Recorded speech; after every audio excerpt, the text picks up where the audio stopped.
A few requests for 4-beat thread needle, which also brings up split time thread needle crossovers and butterfly weaves, and I'll show you why.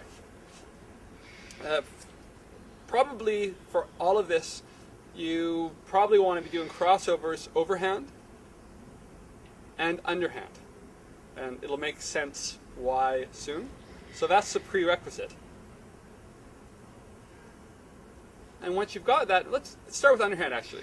So if you're doing underhand, try that and have a real look at what's happening, of how it's the right underneath, the left underneath, the right underneath, the left underneath. It can be useful to do that with your arms even, to see where you switch and how you switch. And also you see how it's the left inside at the bottom, the right inside at the bottom. So you're also switching which one's coming inside at the bottom. So you get a real sense for that of how they're coming up in the middle, and you're doing those crossovers. Then do it overhand. See how it's the same thing, but basically it's coming down in the middle, down in the middle. You're switching which one's coming down on top of the other, and you're switching which one's inside at the top. And you'll notice that if it's inside at the top, it's outside at the bottom, if you're doing a basic crossover. What happens when you do the 4-beat, if you look at the right, inside at the top, outside at the bottom, inside at the top, outside at the bottom, what you do to switch into the 4-beat is you go inside at the top, inside at the bottom. Then it's going to come up like this. So you can even take a step back. If you're doing a butterfly like this, and you cross your hands, see this is basically overhand coming down in the middle, and this is back to being a bit like it's coming up in the middle. So it's kind of like you're doing underhand again.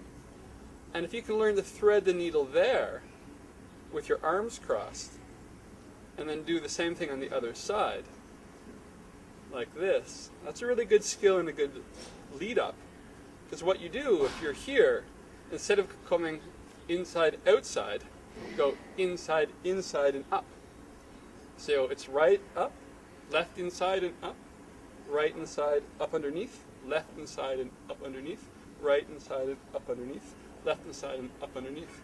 So they're both doing 2 beats before you cross over.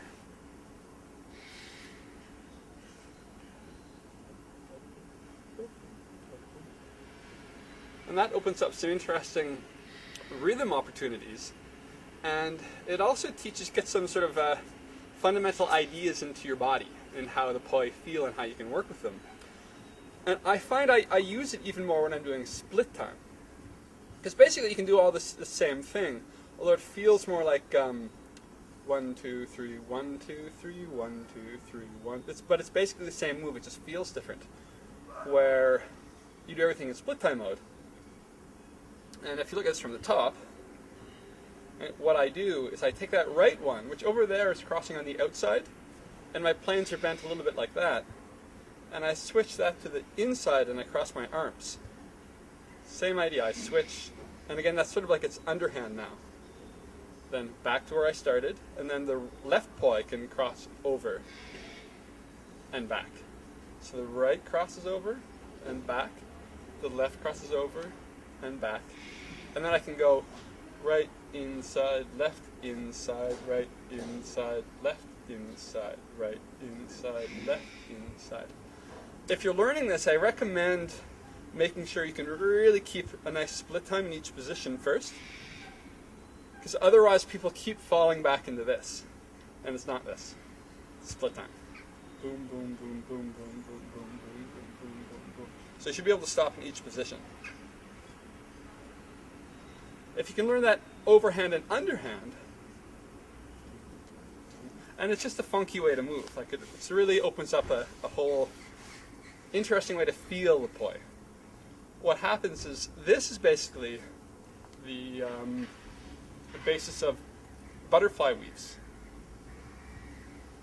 right? Because there's all these variations on crossovers and turning with split time butterfly. First, when you can do these, thread the needle, split time both ways. And then in each position, you learn to turn with it. So in this position, you learn to turn over and back.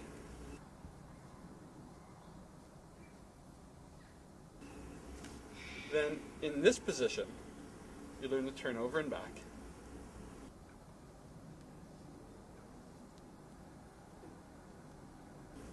And then in this position, you learn to turn over and back.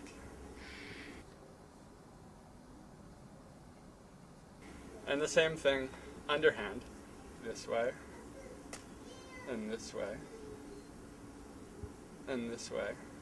And once you've learned to sort of feel and turn and cross over from all the positions, then you can start to mix them up to do things like weaves.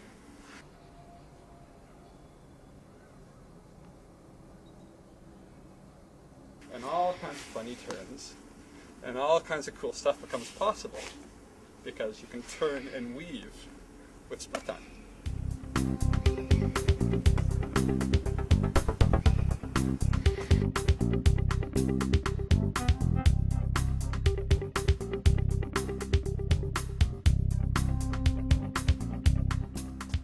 So it's now November and we're in Berlin in the winter and the cold. The filming of Adventures in Poi has been not entirely unlike the filming of Apocalypse Now, which means we're many months over time and a whole lot over budget, but we're surrounded by beautiful people and amazing places. Life's still an adventure, and I would love it if you came to playpoi.com, participate, and then someday I'll have a computer in a home. Thank you. Is that like too morose? Should I go less morose? You're just such a sad case, man. It's been a little stressful. Support your local poi artist. All right, okay. Okay, another take? Different? Yeah. Okay. This is a public service announcement. Go to playpoi.com/participate and support poi artists.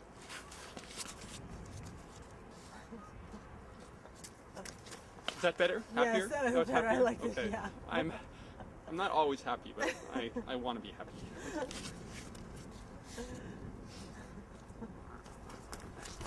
If only there was some way I could support the poi artists I love. How could that be?